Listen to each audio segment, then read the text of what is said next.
Hello, hello, bonjour à toutes. Aujourd'hui, on va parler de l'importance des avis clients. On va parler de l'importance de la preuve sociale. Bonjour Facebook, bonjour Instagram. J'espère que vous allez toutes bien. Alors, notre rendez-vous hebdomadaire du mardi se décale aujourd'hui à mercredi parce que hier j'étais juste fatiguée, donc j'ai pris le temps pour moi. Et aujourd'hui, donc, on va parler de preuve sociale ou d'avis client, en quoi c'est important et pourquoi c'est important que tu fasses attention aux avis clients que tu récoltes et aussi à la façon dont tu les utilises. Salut, salut. Oh, Gabriel, salut. Ça va? Alors, la preuve sociale ou l'avis client, c'est vraiment important parce que déjà, c'est une preuve que tu as déjà eu des clients, donc que tu sais comment gérer ton business, que tu sais comment délivrer ton produit ou service, que tu sais ce que tu fais. En fait, c'est une preuve que tu as déjà une compétence, une expérience. Et puis, en fonction de ce qu'il y a dedans, ça donne aussi des informations sur la qualité de ton travail, la qualité de tes produits, la qualité de tes services. Ça permet aux personnes qui viennent de savoir ce qui se passe bien ou moins bien quand ils passent commande. Ça leur permet de savoir quel est le type d'expérience qu'ils auront avec toi. Hello Créalis, hello Jolène, ça fait trop plaisir de vous voir toutes connectées. Alors, c'est important parce que c'est ce qui est le plus regardé aujourd'hui, les avis clients sur le net. Il n'y a qu'à voir toi, quand tu cherches quelque chose, je sais pas, un restaurant ou une nouvelle entreprise où tu vas commander, tu connais pas trop, qu'est-ce que tu fais? Tu vas regarder l'avis.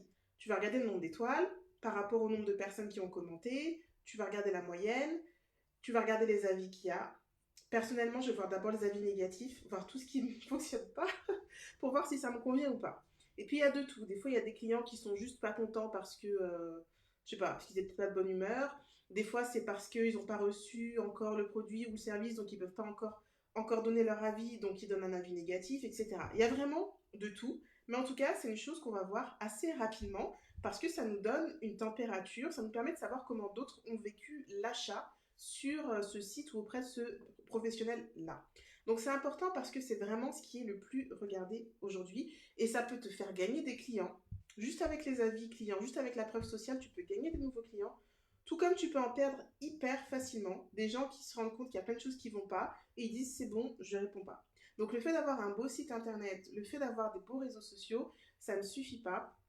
L'avis client, c'est vraiment ce qui est le plus primordial et qui va vraiment jouer sur la balance. Euh, c'est tellement important qu'il y a même un vrai business autour de ça. Tu as des entreprises aujourd'hui, elles font que ça, délivrer des avis clients. Donc soit aller chercher des vrais avis clients, tu vois, comme Trustpilot ou des choses comme ça, soit, t'en as aussi, ça existe, qui font des faux commentaires, qui sont là pour ça. Voilà, là ils existent pour faire des faux commentaires, pour gonfler le nombre d'avis, et puis ça se repère assez facilement, parce que tu vois souvent que c'est des prénoms très très communs, ils n'ont pas beaucoup d'interaction avec les autres, ils n'ont pas beaucoup de commentaires non plus, tu fais que les voir débarquer, souvent c'est un pavé avec plein de choses, tu sens que c'est pas vrai en fait, tu sens que c'est de la littérature, c'est pas du vécu, c'est pas de l'expérience, donc ça se sent. Mais voilà, c'est tellement important qu'il y a vraiment tout un business qui s'est déployé autour de ça, autour de toute la partie avis client, preuve sociale. Et en fait, pourquoi c'est important? Qu'est-ce qui fait que avant d'acheter quelque chose, tu vas aller voir les avis des autres? C'est parce qu'on a besoin de se réassurer. C'est ce qu'on appelle voilà, la réassurance. Tu vois un client, on dit qu'en moyenne, il vient 7 fois donc sur ton site ou sur tes réseaux ou dans ta boutique avant d'acheter. Il vient, il revient, il repart, il revient. Et pourquoi il fait ça? Parce que il y a encore des barrières à l'achat. Et plus ton produit ou ton service sera élevé, et plus la barrière sera élevée. Plus le tarif sera élevé, et plus la barrière sera élevée. Donc le client aura besoin de se réassurer. Donc il va revenir, il va vérifier des choses, il va relire plusieurs fois les pages. Et ce qu'il cherche, c'est à faire sauter les différentes objections qu'il a. Il a envie d'acheter, il lui manque juste le truc qui va lui faire ok, c'est bon, ok, s'il y a ça, c'est bon, j'y vais. Donc c'est ce qu'il cherche ton client, à se rassurer, se réassurer. Donc aide-le à se rassurer. Alors comment faire? Comment récolter les avis clients? Comment les utiliser? Comment faire pour que tes futurs clients soient rassurés quand ils lisent les avis des anciens clients?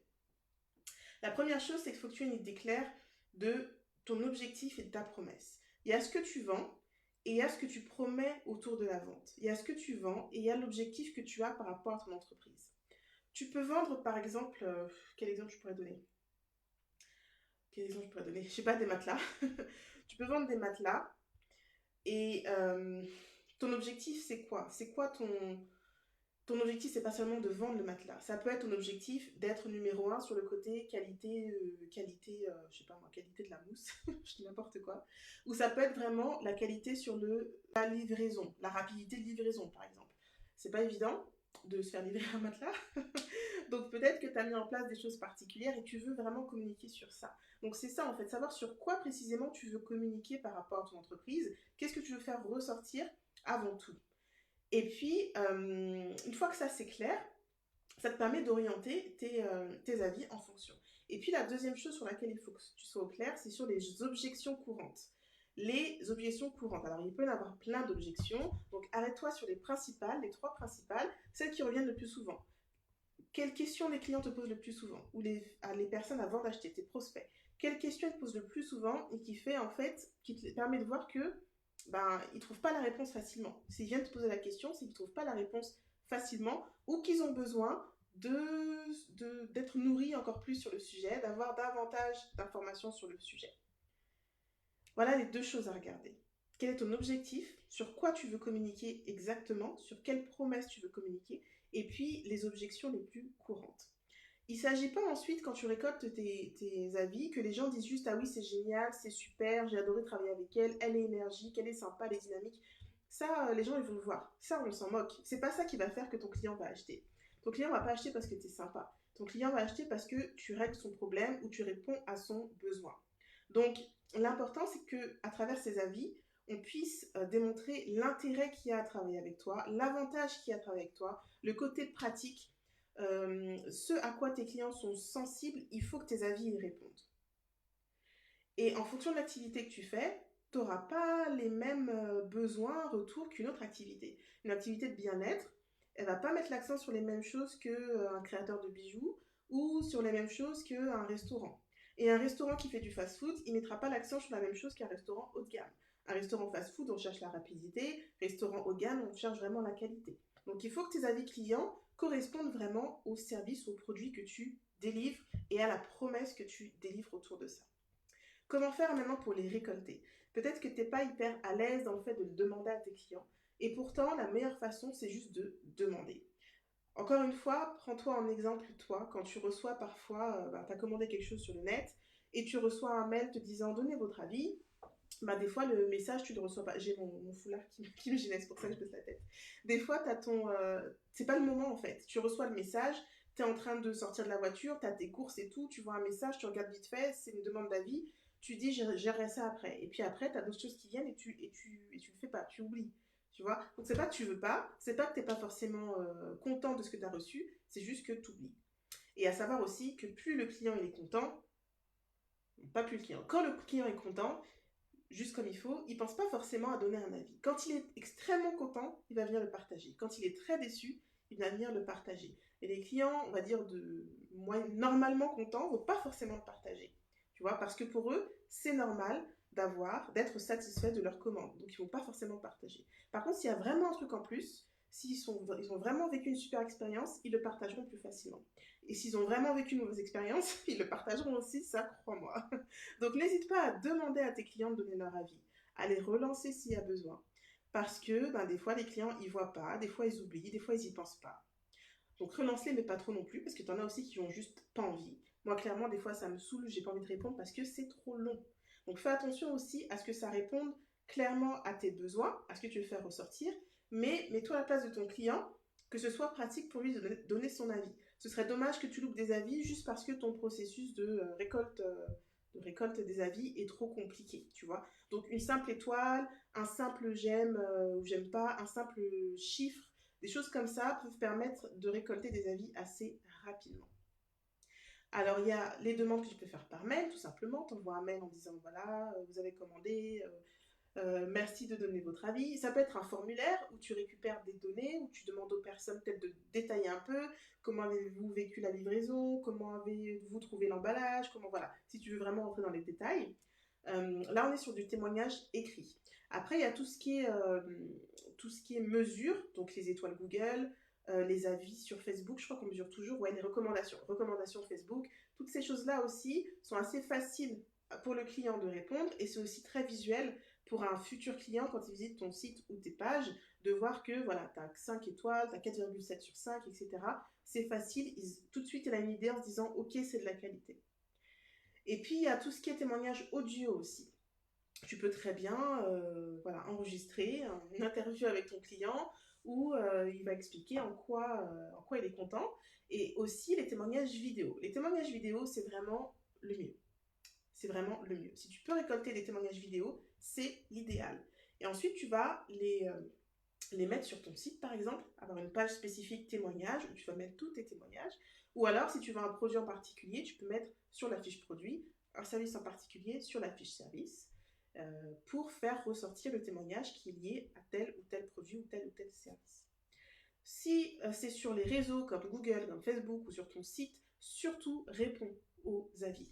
Que ce soit des avis positifs pour lesquels tu dis merci beaucoup et tu rajoutes un peu d'informations, toujours orientées promesses, orientées objectifs, orientées objections, pour donner davantage de contexte sur la commande et que les personnes qui viennent voir ensuite tes réponses se disent ah oui ok, il s'agissait de telle commande, dans telle circonstance et voilà pourquoi il est content. Donc rajoute un petit élément de contexte.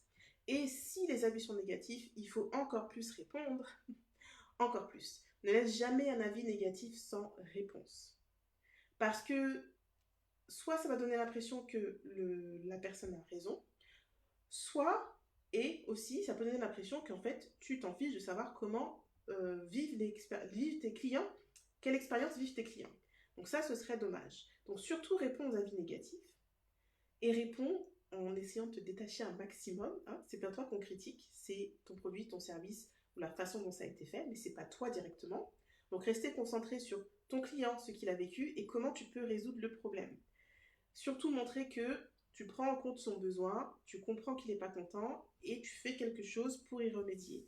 Mais c'est important déjà pour ce client-là, pour qu'il change son avis, pas forcément à l'écrit, mais en tout cas dans sa tête et qu'il se dise finalement, voilà, ça s'est mal passé, mais elle a bien géré. Et puis pour les prochains, qui se rendent compte que tu as un vrai service client, que tu es vraiment là pour répondre aux besoins de tes clients. Que s'il y a un problème, ils savent qu'ils peuvent compter sur toi et que tu seras là pour y répondre. Donc ensuite, tous ces avis-là, comment tu peux les utiliser? Donc j'en ai parlé un peu, tu peux le mettre sur ton site, avoir une page spéciale, tu peux le mettre dans tes fiches produits ou services, mais aussi sur les réseaux sociaux. Tu peux très bien le mettre sur une publication Instagram, tout simplement, une petite citation, hop, et ensuite tu expliques dans ta légende le type de commande, la circonstance, etc. Que tu peux aussi relayer sur Facebook, du coup, donc ça c'est pratique. Tu peux le faire en story. L'avantage de le faire en story, c'est qu'après tu peux le mettre en highlight, tu vois, les petites vignettes en haut de ton feed. Et ça peut être pas mal pour avoir un highlight dédié au retour client. Donc ça peut être vraiment, vraiment top. Et puis, si tu fais des lives, si tu fais des podcasts, voilà, tout ce que tu fais vers tes clients et futurs clients, tu peux intégrer tes avis, tes témoignages dedans. Si tu as une newsletter, tu peux utiliser dans ta newsletter. Si tu fais des présentations comme des webinaires ou des masterclass, tu peux les utiliser. Tous les moyens sont bons pour réutiliser et pour montrer que voilà comment tu fonctionnes et voilà qu'il y a des comptes. Pour montrer comment tu fonctionnes, voilà comment tu fonctionnes et pour montrer qu'il y a des clients qui sont satisfaits de ta façon de fonctionner. Ok? Alors maintenant, il y a deux écoles, enfin il y a deux façons, deux cas de figure, on va dire. Soit tu as déjà des clients, soit tu n'as pas de clients. Donc si tu as déjà des clients et que tu n'as pas encore eu l'occasion de récolter leurs avis, il n'est pas trop tard. Même si ça fait plusieurs mois qu'ils ont commandé, il n'est pas trop tard, il suffit de leur demander. En plus, les clients sont souvent très contents de partager leur avis. Hein. Les gens aiment bien qu'on leur demande leur avis. Ils aiment bien sentir qu'ils aident d'autres entrepreneurs, des entrepreneurs. Et puis en plus, vu la période qu'on vit aujourd'hui, je trouve que les personnes sont beaucoup plus enclines à donner des avis pour tout ce qui est artisanal, tout ce qui est petite entreprise, parce qu'ils se rendent bien compte de l'impact que ça a et à quel point ça peut aider l'entreprise à progresser. Donc si tu as déjà eu des clients mais que tu n'as pas encore récolté des avis, fais-le maintenant. Envoie un mail, envoie un message à tes clients et dis-leur voilà, on a travaillé ensemble à tel moment, j'ai fait telle chose pour vous, vous avez acheté telle chose chez moi, est-ce que vous seriez OK pour donner un témoignage, etc. etc. Fais-le, fais-le, fais-le. Tu seras surprise de voir à quel point les personnes sont vraiment prêtes à répondre. Si maintenant, tu n'as pas encore eu de clients du tout, il y a sûrement eu des personnes avec qui tu as déjà travaillé, échangé. Même s'ils ne t'ont pas payé pour ça, il y a sans doute des personnes avec qui tu as déjà travaillé, des amis, de la famille, des anciens collègues ou je ne sais qui. Peut-être pas sur l'activité que tu as aujourd'hui, mais qui ont vécu une expérience avec toi qui peut être transposable. Donc demande-leur aussi leur avis. Toujours en gardant en tête ton objectif, ta promesse, etc. Essaie de voir s'il y a des personnes qui ont travaillé avec toi, qui ont une expérience avec toi, qu'elles peuvent partager et que tu peux mettre en avant aujourd'hui dans ton entreprise. Une chose à laquelle il faut faire attention pour les avis clients, c'est le respect des données personnelles. Le respect des données personnelles. Si tu utilises la photo de tes clients, il te faut leur autorisation express. Et express, ça veut dire quoi? Ça veut pas dire juste au téléphone, t'es ok que je mette ta photo? Ouais, il n'y a pas de problème. Ça, c'est pas express. Il faut que ce soit écrit.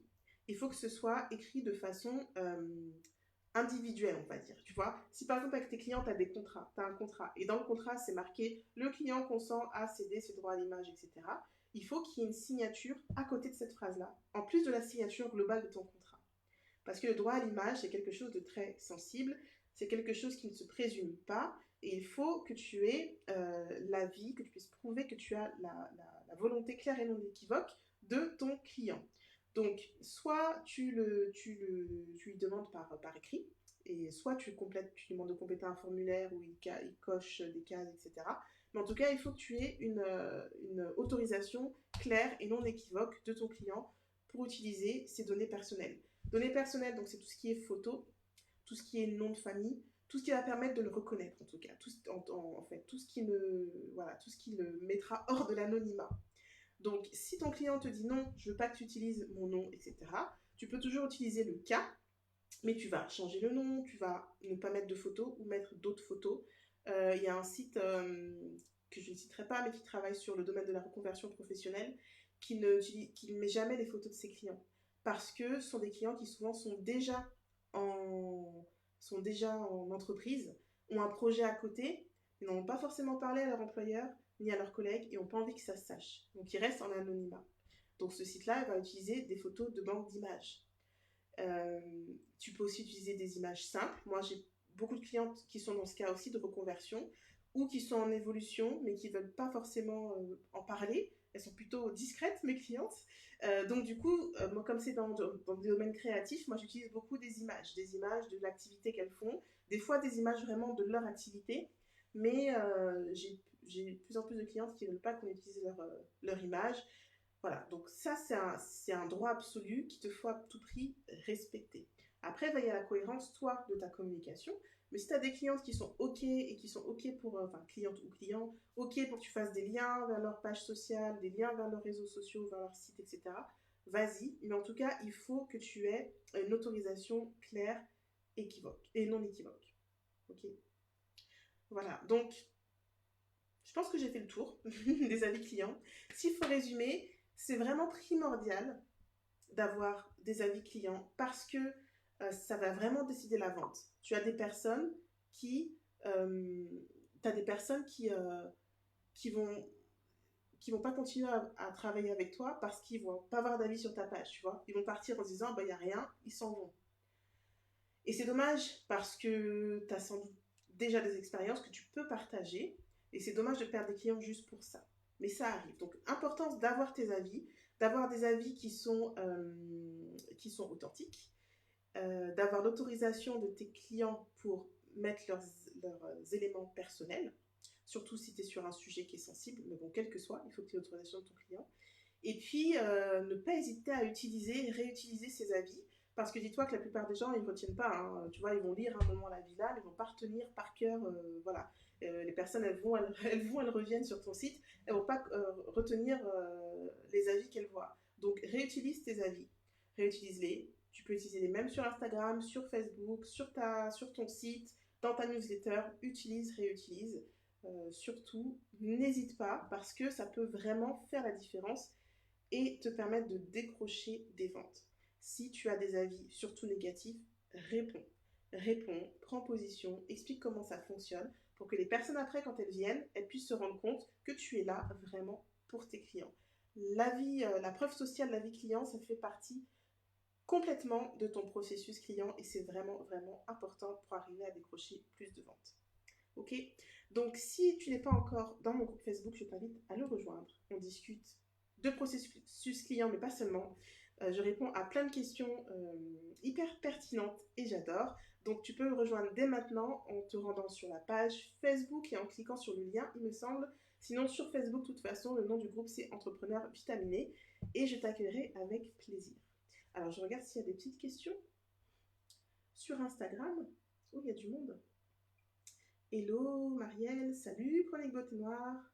Christy, Olivia, salut, salut. Sur Facebook, j'ai une question. Laurence, coucou. Si c'est une fausse image de témoignage, doit-on préciser en annotation? euh, Tu peux, oui et non. Tu sais, il y a beaucoup de personnes qui feront pas attention. Euh, mais tu peux, hein, ça, surtout toi, t'es sur un sujet sensible. Donc oui, tu peux, parce que toi, ça va conforter tes clients dans le fait que tu protèges leur anonymat, tu protèges leur vie privée. Donc effectivement, sur des sujets sensibles comme ça, où tu es sur la finance, tout ça, tu peux le mettre, ça va encore rassurer ton client davantage en disant, ok, je ne serai pas obligée de partager ma vie si jamais je travaille avec elle. Donc oui, tu peux dire, préciser, par souci d'anonymat, les images et les prénoms ont été changés, les photos et les prénoms ont été changés, simplement, quoi. Ah ouais, tu peux. Mais t'as pas d'obligation. Le site dont je parlais tout à l'heure qui travaille sur la reconversion, il ne précise pas. Et c'est dans une de ces des vidéos YouTube que j'ai vu que ils expliquaient justement qu'ils n'utilisent pas les photos vraiment des gens et pourquoi. Ok. Salut Christiane. Bah avec plaisir, avec plaisir, avec plaisir. Euh, Ouais. Tu vois, toi, Christiane, fait penser par rapport au magazine, c'est le même principe. Des fois, dans les magazines, on a des témoignages, des avis, tout ça, des clients. Des fois, tu n'as que le prénom. Et le prénom, tu peux le changer pour être sûr que la personne soit dans l'anonymat total.